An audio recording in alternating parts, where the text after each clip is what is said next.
So hello everyone, मेरा नाम है श्रद्धान, मैं आपका स्वागत करता हूं आज की इस वीडियो के अंदर। आज हम बात करने वाले हैं आपके 3095 कोर रूल वीडियो के बारे में। तो सब शुरू होने से पहले first of all happy Holi to everyone.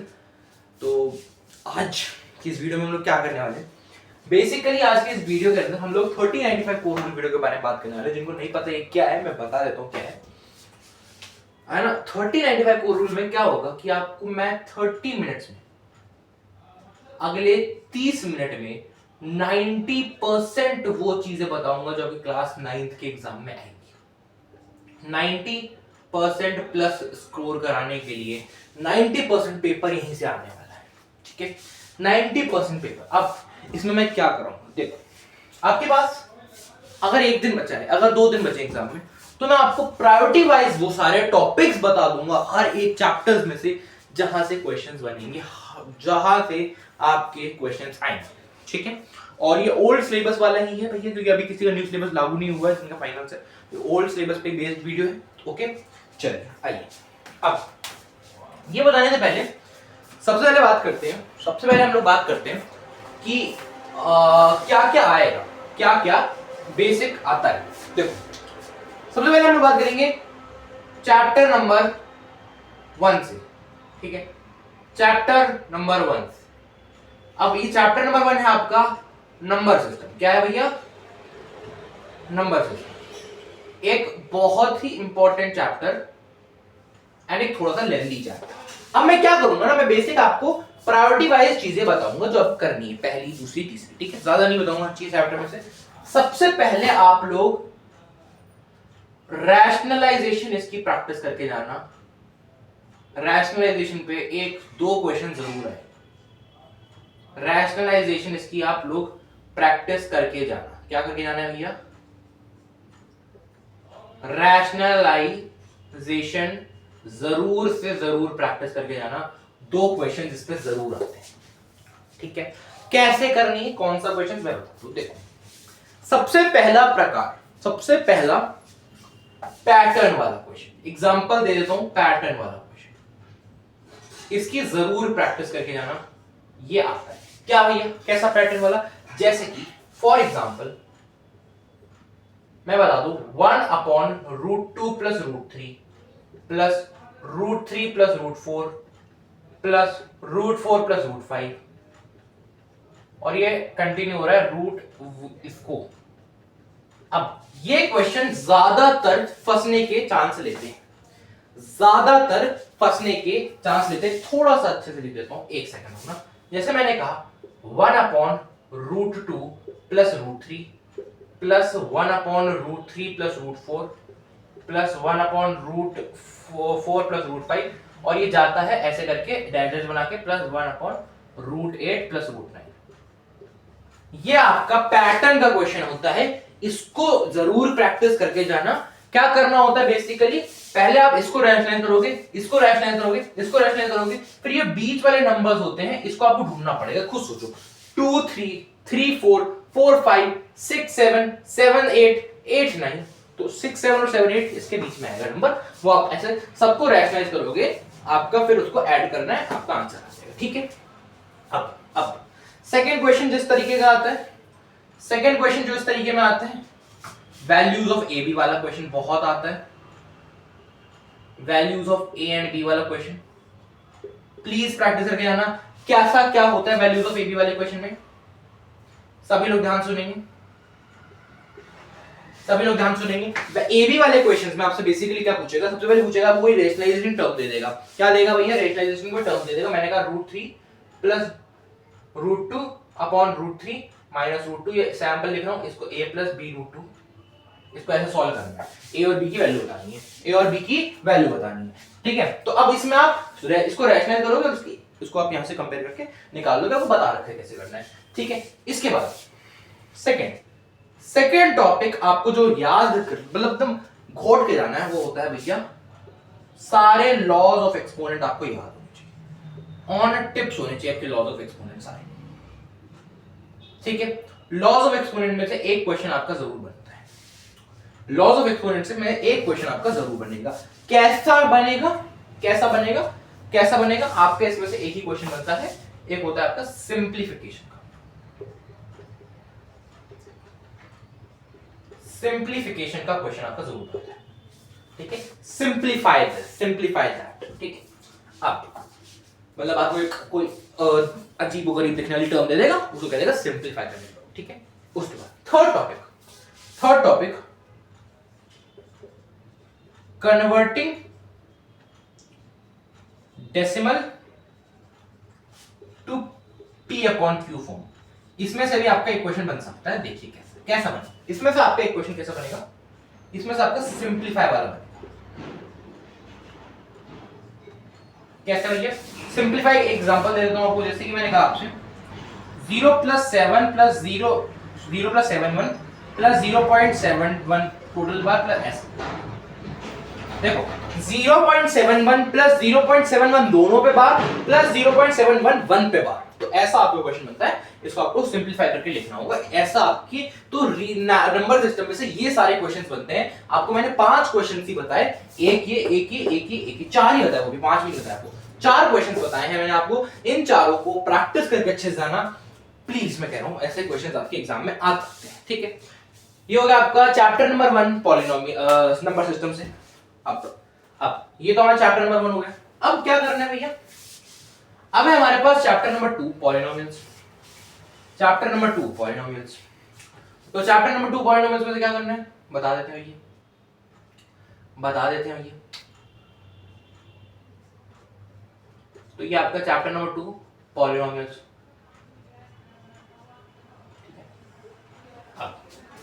Polynomials में से क्या आता है, सबसे पहले पॉलिनोमियल्स में याद करके जाना लर्न आइडेंटिटीज। कैसे क्वेश्चन आते हैं, सबसे फर्स्ट प्रायोरिटी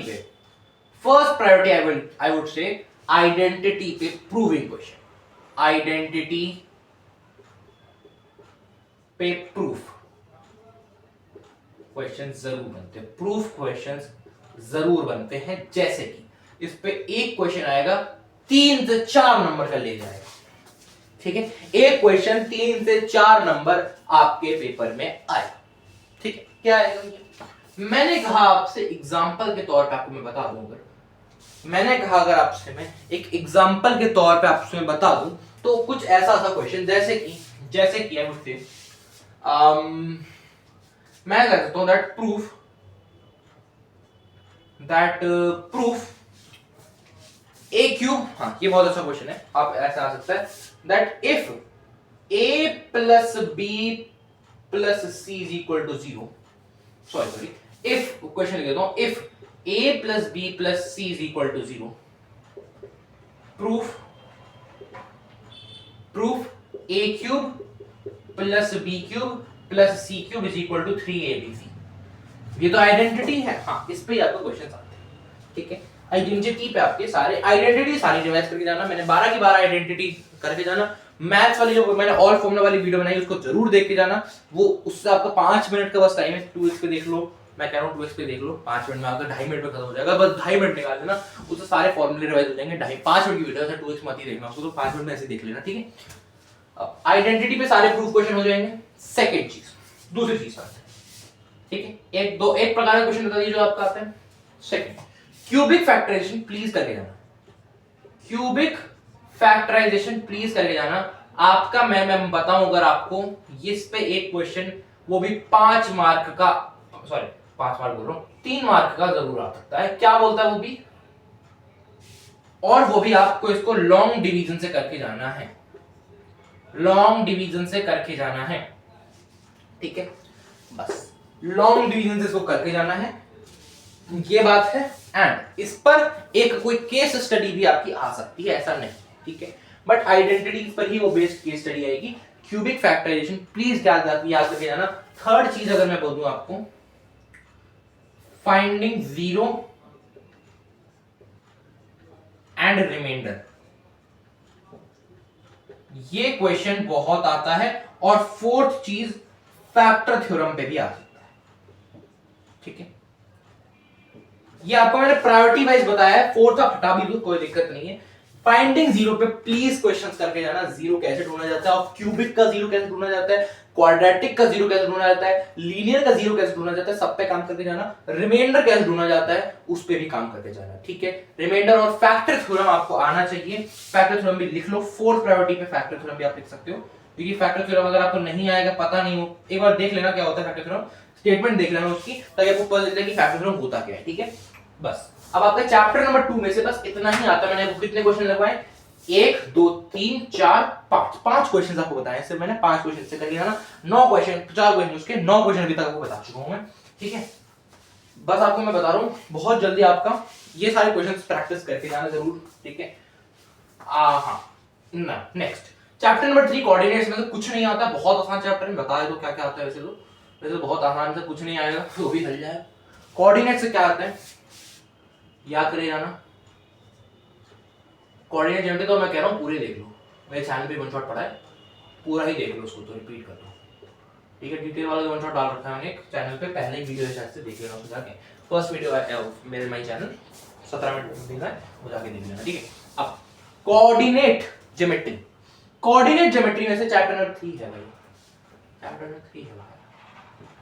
कोऑर्डिनेट में से क्या आता है, कोऑर्डिनेट में से आपको ये पूछा जाएगा दैट, एक ही तरह का क्वेश्चन बनता है इससे, फर्स्ट एंड लास्ट प्रायोरिटी, एक पॉइंट दे देगा आपको, या तो ये पूछ लेगा एक 4 मार्क का सीधा क्वेश्चन पूछेगा आपसे, 4 मार्क का एक क्वेश्चन पूछेगा आपसे, और 4 मार्क का क्वेश्चन पूछ के आपसे क्या कहेगा, आपको बोल देगा ऐसा चीज जैसे कि A part, B part, C part और डी पार्ट। ए पार्ट में बोलेगा point A 2, -3 lies on which quadrant, सभी लोग बताएंगे मेरे को कहां लाई करेगा, ए 2 -3 कहां लाई करता है भैया, 2 इस तरफ, माइनस का नीचे 4th क्वाड्रेंट में लाई करेगा, ठीक है। अब 4th क्वाड्रेंट में लाई करेगा, ऐसा होगा। अब और क्या पूछेगा, डिस्टेंस ऑफ, एक कोई पॉइंट दे देगा सी बोल देता हूं 2,5 फ्रॉम वाई एक्सिस, 2,5 का डिस्टेंस y एक्सिस से कितना होगा, अगर y एक्सिस का पूछा है तो x एक्सिस का चेप तो मतलब 2 यूनिट दूर होगा, ऐसा पूछेगा, ठीक है। और a 2,0 लाई वेयर, कहां लाई करता है, ये कहां लाई कर सकता है, 4 नंबर के लिए आपसे पूछ लेगा। और क्या पूछ सकता है भैया, और क्या पूछ सकता है भैया, ध्यान सुनिएगा।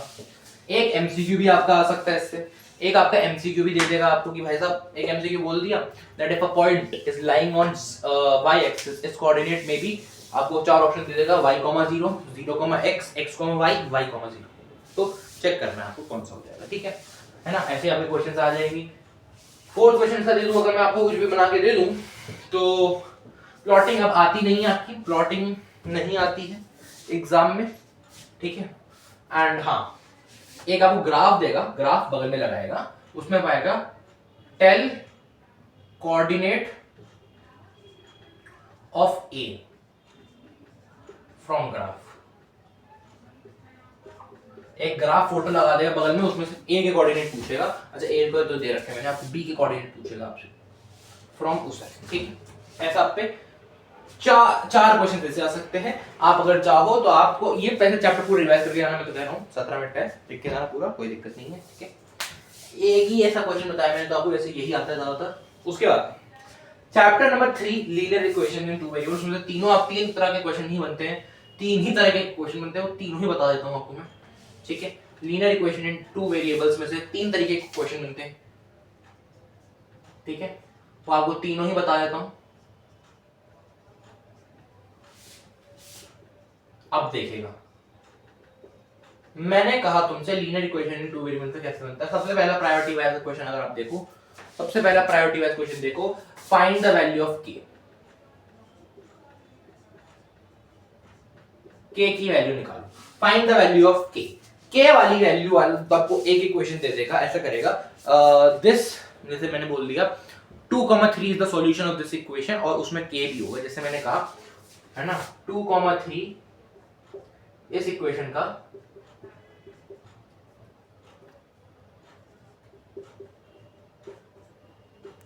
इसका सॉल्यूशन है 2,3, find the value of k। तो आप क्या करोगे, इसमें बस पुट करोगे 2 into 2 plus 3 into 3 minus k is equal to 97। 2 into 2 4 हो जाता है, 4 plus 9 minus k is equal to 97। ठीक है, ये उधर जाएगा, k की जगह आपकी आ जाएगी वैल्यू, k की वैल्यू आ जाएगी आपकी, ये 12 माइनस हो जाएगा, नहीं 12 नहीं 13, तो ये आ जाएगा 84। ठीक है, माइनस का 84। ठीक है, माइनस का 84 आ जाएगा। ठीक है, अब ऐसा क्वेश्चन आता है आपका, या तो आपका ऐसा क्वेश्चन आएगा, या फिर सेकंड आएगा फाइंड 3 सॉल्यूशन। या आपको ऑलरेडी पता है कैसे निकालना होता है, फाइंड 3 सॉल्यूशन वाला क्वेश्चन आता है। थर्ड तरीके का क्वेश्चन आता है ना, find A value, find A B and C. General form में उसको लिखा जाओ, जनरल फॉर्म में उसको लिखो, इक्वेशन को जनरल फॉर्म में लिखो और ए और बी और सी की वैल्यू निकाल के बताओ। एक तो आपका ऐसा क्वेश्चन भी आ सकता है, ठीक है, जनरल फॉर्म में लिखो और ए और बी और सी की वैल्यू निकाल के बताओ। ठीक है, समझ गए सभी लोग, देखो क्लियर हुआ भैया बात। अब ये होगा, ऐसा आपका आता है बेसिकली। अब नेक्स्ट क्या आता है आपका फ्रंट, नेक्स्ट चैप्टर आपका यूजलेस ज्योमेट्री, उसमें से आपको एक्सियम्स याद करके जाने हैं। ठीक है, यूजलेस ज्योमेट्री में से एक्सियम्स याद करके जाइएगा। ठीक है, यूजलेस ज्योमेट्री में से एक्सियम्स याद करके जाइएगा। क्या बोलते हैं एक्सियम्स,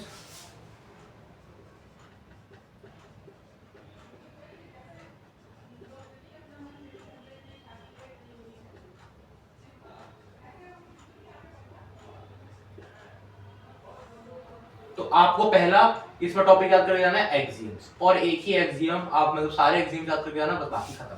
एक ही तरह का क्वेश्चन आता है, वो भी इसमें से आपको एमसीक्यू पूछ लेगा, एमसीक्यू टाइप क्वेश्चन आ जाएगा, वो एक्सियम में से आपको याद चाहिए, बस सिंपल है, एमसीक्यू टाइप क्वेश्चन आ जाएगा। जैसे व्हाट वाज द, एक एक्सियम दे दिया, व्हिच एक्सियम वाज दिस यूजलेट का कौन सा एक्सियम था, पहला दूसरा तीसरा चौथा, आप बता सकते हैं। 6 एक्सियम्स आपको याद करके जाने से, 7 एक्सियम्स, सॉरी 7 आपको 7 के साथ याद करके जाना। Next chapter number 6 lines and angle, इससे थोड़ा सा आपका वेटेज कम आती है, क्योंकि भैया ध्यान सुनिएगा, 6 chapter that his lines and angle, इसमें से आपके थोड़े से ऐसा क्वेश्चन बनेंगे जैसे कि एक, मैं बता दूं क्या बनेगा, 2 ही तरीके के क्वेश्चन बनते हैं। पहला concept of parallel lines,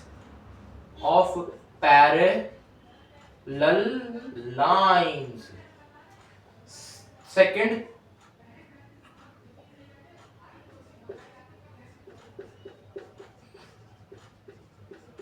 supplementary and complementary angle. ठीक है, ये आपका एक क्वेश्चन जरूर बनेगा, इसमें से याद रख के जाइएगा। ठीक है, अब देखो कॉन्सेप्ट ऑफ पैरेलल लाइन से कोई आपको अनपढ़ा सा फिगर दे देगा एंड उससे आपको कुछ पूछेगा, value of X and Y, है ना। और कॉम्प्लीमेंट्री और सप्लीमेंट्री में से आपका एक क्वेश्चन आ सकता है that and angle is 6 time of its complement, what is the angle, ऐसा करके आपको कोई क्वेश्चन वर्ड प्रोडक्ट बेस दे देगा एंड आपसे इसमें आपको चैप्टर में नंबर कट जाएंगे, मतलब कटेंगे नहीं, आ जाएंगे। ठीक है, okay. Next chapter number 7, triangles से क्या-क्या आ सकता है भैया हमारे पेपर में, ट्रायंगल्स से क्या-क्या आ सकता है हमारे पेपर में भैया। ट्रायंगल्स में से मैं आपको रूल बता देता हूं जिनको आप याद करके जाना प्लीज एंड प्लीज। सबसे पहले आरएचएस रूल याद करके जाना, एकदम रट के जाना कैसे क्वेश्चन करने होते हैं आरएचएस के। उसके बाद एएएस या फिर एएसए दोनों एक ही बात होती है, रूल याद करके जाना। तीसरा and the last rule triple S rule, ये आपको रूल याद करके जाने हैं, बाकी भी कर लेना बट इन तीन को तो प्रायोरिटाइजली आप कर लेना। ठीक है, बाकी भी करके जाना, बाकी इन तीन को आप प्रायोरिटाइजली कर लेना। इस बार वो अटपटास फिगर आ जाएगा जिसमें क्या पता है तीनों लग जाएं। ठीक है, हमेशा याद रखना, हमेशा कोई भी इसका क्वेश्चन सॉल्व करो तो जब भी आप कोई दो ट्रायंगल कॉन्ग्रुएंट कर लो उसमें सीपीसीटी जरूर लगाना। सीपीसीटी से क्या पता दूसरे ट्रायंगल्स में हमारे कॉन्ग्रुएंट हो जाए जो कि हमको चाहिए हैं। ठीक है, हमेशा सीपीसीटी जरूर लगाना ताकि आपको दूसरे ट्रायंगल कॉन्ग्रुएंट हो या ना हो पता चल जाए।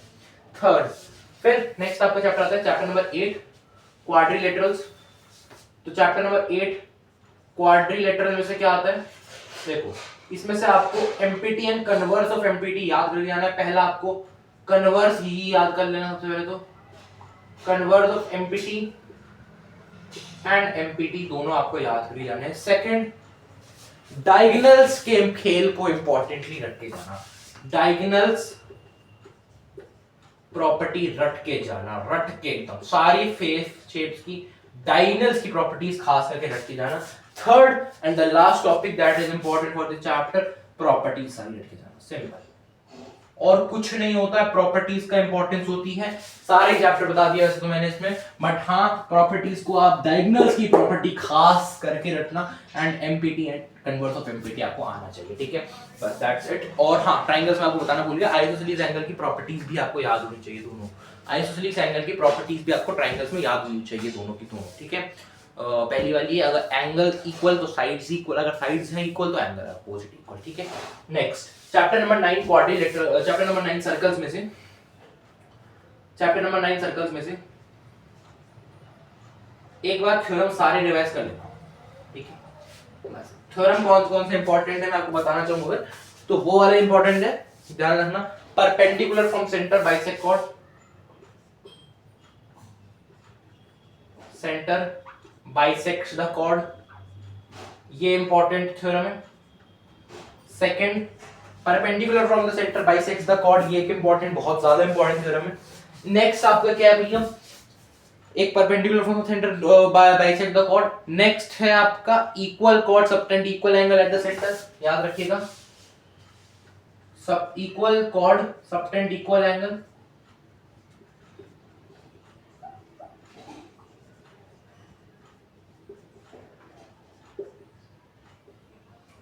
ठीक है, और angle subtended by a chord at the centre is क्या नाम है, angle subtended by the chord at the centre is twice angle subtended by it on any part of the circle. क्या बोला भैया, angle subtended by a cord, जैसे कि ये बोला मैंने, यहां से इसका लिख ही देता हूं मैं, स्टेटमेंट लिखने तो पूरा टाइम निकल जाएगा, मैं आपको बना के दिखा देता हूं।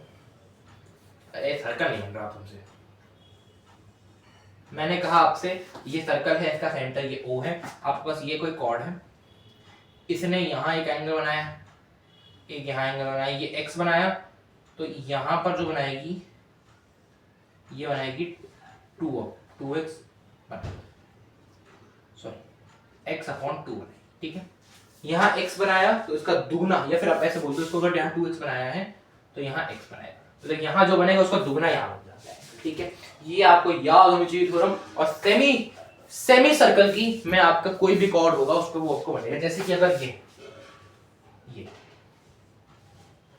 कोई भी कॉर्ड अगर डायमीटर से अगर कोई भी कॉर्ड अगर सेंटर से पास हो रही तो वो डायमीटर कहलाती है, और डायमीटर हमेशा 90 डिग्री से सबटेंड करता है कोई भी एंगल, ये हमेशा 90 डिग्री से सबटेंड करेगा, क्योंकि इसमें भी आपको पूछा ये 180 होता है,